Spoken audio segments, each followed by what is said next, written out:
الملتقى التربوي العربي ومؤسسة الدراسات الفلسطينية بالتعاون مع مؤسسة روزا لوكسمبورغ يقدمون جمعات راديكالية.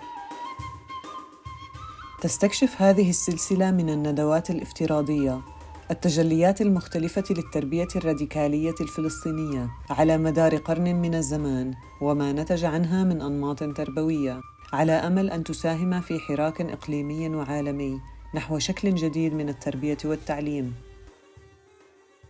الندوة السادسة: الجامعة الراديكالية. المتحدثون روجر هيكوك، تيري بلاطة، ونهاد الشيخ خليل.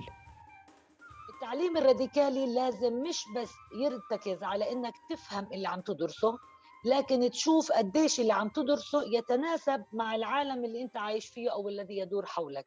بلشت افكر، هل انا في جامعة بيرزيت في الثمانينات كان عندنا هذا الممارسة؟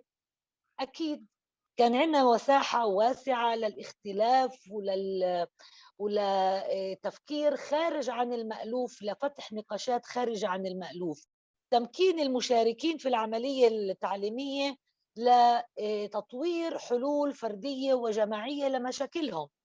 وطبعا من خلال هاي الطريقة انت عمالك بتلغي كثير من عدم المساواة الطبقي اللي كمان الدكتور نهاد حكى عنه، بحيث انه انت بداخل الجامعه جاي من بيئه مختلفه او طبقه اجتماعيه مختلفه، انت فلاح، انت مدني، انت غني، انت فقير، فانت كلنا بشكل جماعي بنصبح جزء من العمليه الديمقراطيه. النقطه الثانيه هي حول اتاحه الفرصه لمشاركه ديمقراطيه في التعليم وانتاج التعليم.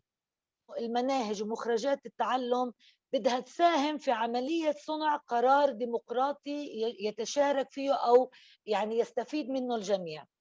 وعمليا إذا بدي أجي أطلع كمان مرة على تجربتنا في جامعة بيرزيت، قضية المجالس الطلبة وقديش كان عندها مساحة لممارسة الحياة الديمقراطية المباشرة، عملية الانتخابات، قديش كان في مساحة لمجالس الطلبة للتفاعل مع الإدارات، إنه في اعتصامات وفي احتجاجات.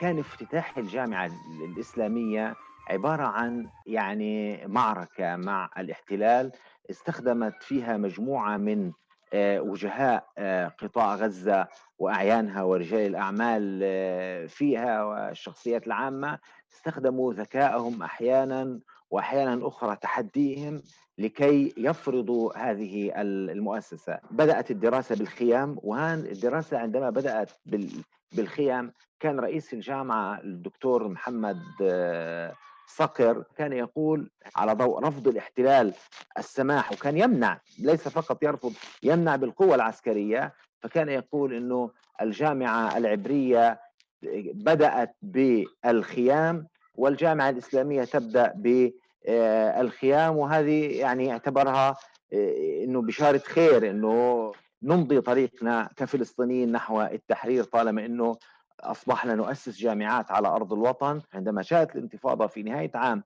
1987 كانت الجامعه يعني ازماتها مع الاحتلال متحركه ومتجدده، لم يكن يعرف احد الى اين ستستمر الامور. بعض المدرسين كان مثلا بداوا في البيوت كلهم، وموضوع ان تبدا التدريس في البيت عندما يكون مدرس من المخيم او من حي شعبي، طبعا البيوت ضيقه، الغرف في البيوت متعدده الاستخدام، يعني مثلا بتجد انه في غرفه بتتخصص للضيوف مثلا، لكن هي في الليل بتكون لنوم الاولاد او نوم البنات. فطبعا عندما يضاف الى هذه الغرفه مهمه جديده وهي مهمه التدريس، فبتصير الامور صعبه.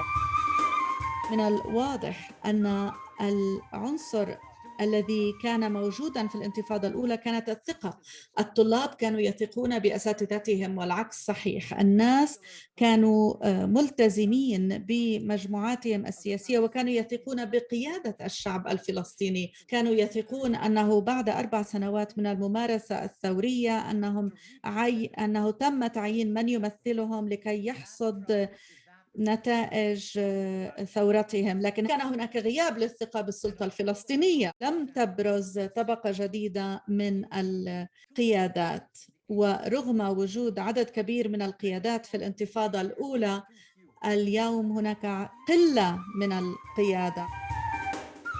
يعني الجامعة منذ اللحظة الأولى التي تأسست فيها كانت تدرك أن وجودها مرتبط بقدرتها على الصمود في وجه إجراءات الاحتلال. إحنا ما زلنا بشبابنا بخير، وهذه الجامعات جامعات راديكالية قادرة إنها تنتج وتفرز أجيال قادمة تحمل الرسالة من أجل التحرير والاستقلال.